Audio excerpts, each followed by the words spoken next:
Do you sometimes feel like you have no time to practice piano?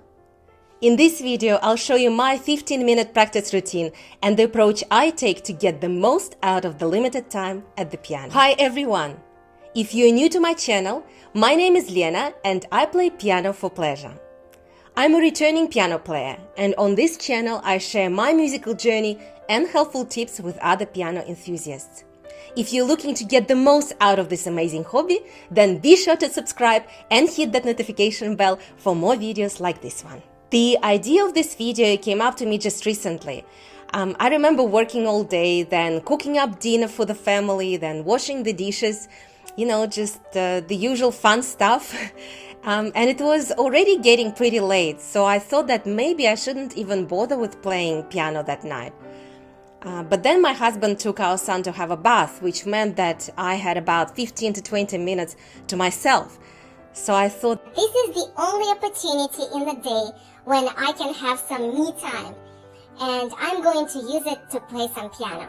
I felt really good after that practice, which gave me that really great sense of satisfaction. So I decided to share with you some of the ideas that I have how to structure and express piano practice, and hopefully this will motivate you to play piano even when you feel that you have no time at all. So I'm about to share with you the recording of an actual piano practice that I had the other day. One thing I did before sitting at the piano is coming up with a rough idea of what I want to get out of that piano session and what I want to improve on in my pieces. As my time is limited, I tell myself that if I can accomplish just one thing, and say it's increasing accuracy in 2 measures in Fer Elise, then it would be a good outcome. And these daily micro goals, they're connected to the bigger goals that I set up for myself earlier this year. And if you're interested to check out more about goal setting, then be sure to check out this video here, and I'll also leave the link in the description bar below. And now let's move on to the actual express piano practice session.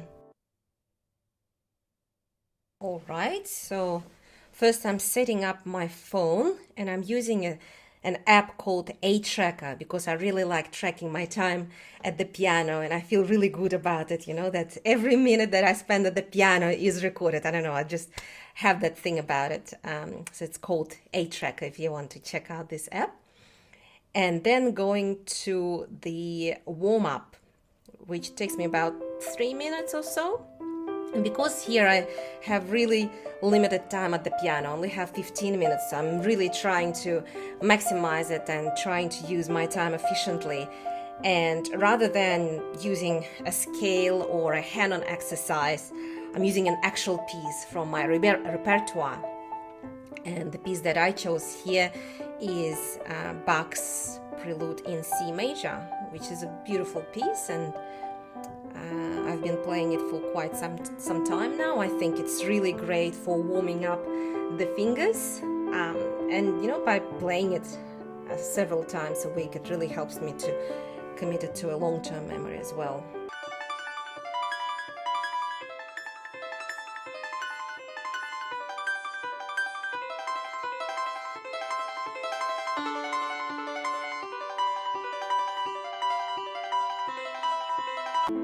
And having this warm-up exercise, it also helps me to get into the zone.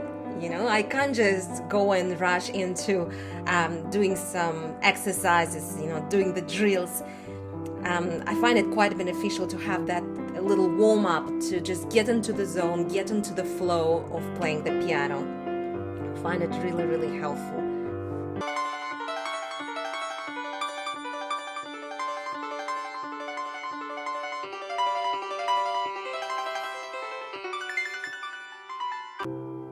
All right, so that was the warm-up, and we can see that it took me a couple of minutes or so.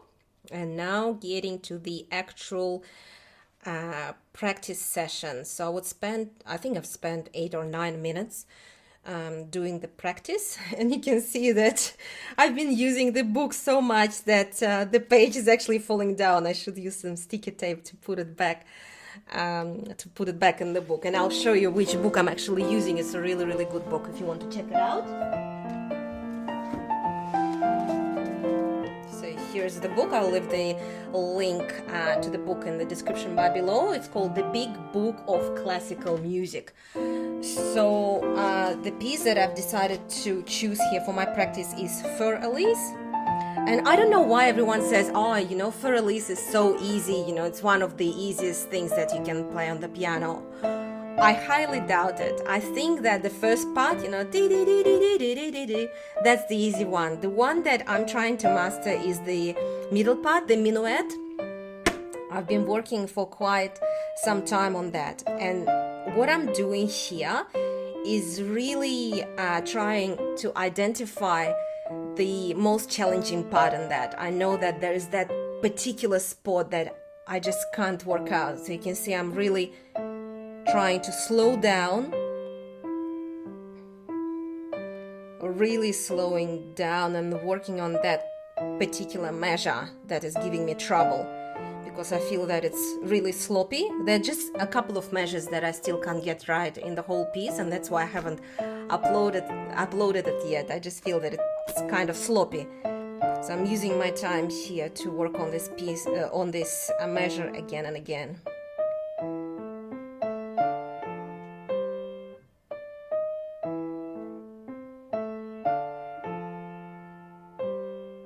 I don't know why, I just feel it's so difficult to have both hands cooperate on this measure. I don't know, maybe it's just me, or maybe if you find this minuet part difficult in Fur Elise, please comment below if it gives you trouble. So, or maybe you think that it's super easy and you don't understand what I'm talking about here.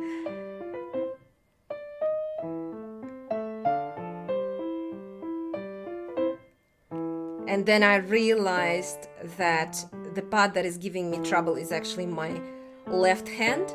So I'm going even one step further here and only concentrating on the left hand part. Just the left hand. And I don't normally do that. I prefer actually doing hands together, even if I'm learning a new piece.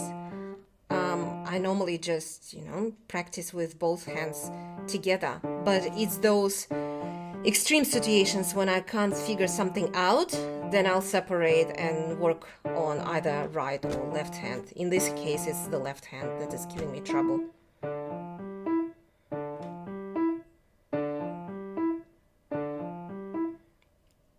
And also releasing some of the tension that I might build. I just like shaking the hand, doing that.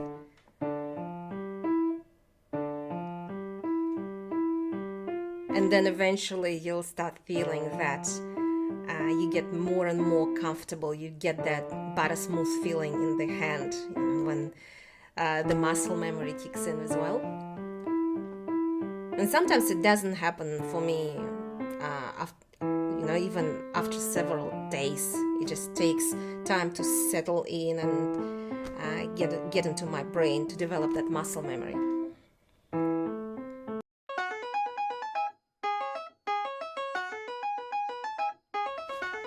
Now trying to increase the speed as well and seeing whether it still works. It seems that it's working even in a faster tempo, which is good.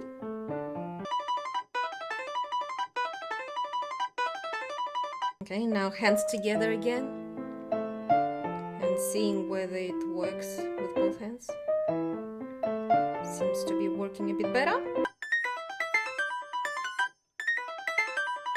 And I like testing several times, maybe 5 or 6 times on one measure and seeing whether I can play without any mistakes. And that's a good indicator for me that I can actually move to the next measure as well. Such a beautiful minuet and still gives me trouble, so just I'm frustrated at myself. Okay, now trying to play the whole section.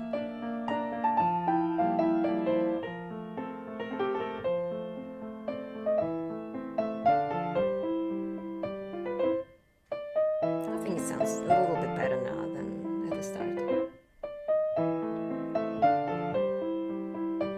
Also, I have this habit, probably not a good one, to always use a pedal to, put a gloss over all of the mistakes. I shouldn't be using that. The best practice is to not use the pedal and then introduce it at a later stage.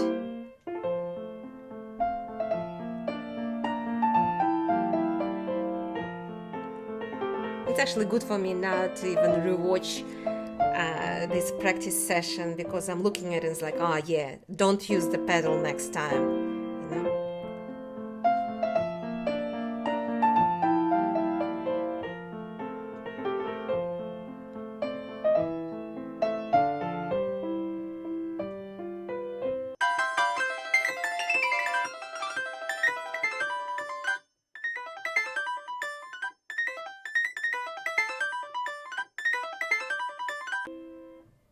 And one more time to see whether it works better now. So I really like focusing on the section first. Let's say it's just one measure, play it several times, and then seeing what it sounds like when I play the whole section, and then going back into that measure. And as you will have noticed, I haven't played the whole furrows in this practice session. That's not the point here, because I know that I can already play the first part yet. I'm only focusing on this section. And that was it for the main part. And now to the fun part, which is the sight reading. I love sight reading. And here again, I'm trying to kill two birds with one stone. I'm not just sight reading, but I'm trying to find some repertoire in terms of children's songs, because the childcare that my son goes to, they asked me to do a bit of a recital for little two-year-olds. So I'm going through these children books here and thinking of different songs that I might perform. So that's my sight reading. Now, if you follow any concert level pianist like Tiffany Poon, for example, I find it amazing how she puts something on, like, I don't know, Rachmaninoff concerto or something, and she says, oh, my sight reading is really sloppy. And I'm watching that and I'm thinking, if one day I would be able to play even, I don't know, 30% as good as Tiffany, that would be good enough for me. It's just it's a completely different level when you're watching concert pianists. I guess it can be compared to Olympic game athletes when they perform and you're thinking, nah, I'll never get to that level. So that's my level of sight reading. That's how I sight read. I'm trying to take it slower. I normally use children's songs or easier pieces. My level of playing is probably level 6 or 7, so I'm using pieces that will be probably level 3 or 4, grade 3 or 4, I would say. So these are just a couple of songs that I'm going through.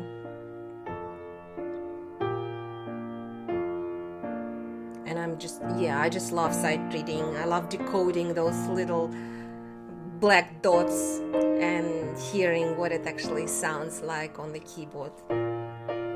Some people hate it. Let me know, by the way, if you love or hate sight reading. What is your relationship with it?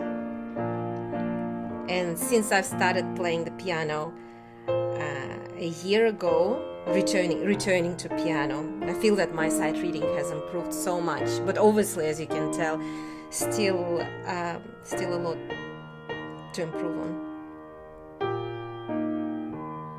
Another thing is that when I was playing it, to my ears it sounded much better than now when I'm hearing it again. It's also interesting. I'm cringing a bit. Exposing myself here, guys.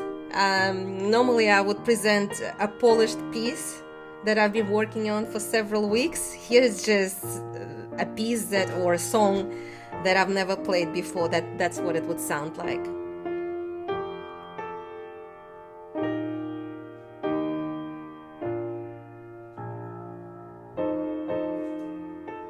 Awesome. Okay, so on and on it goes. So that's the sight reading, and that will conclude my 15-minute piano practice.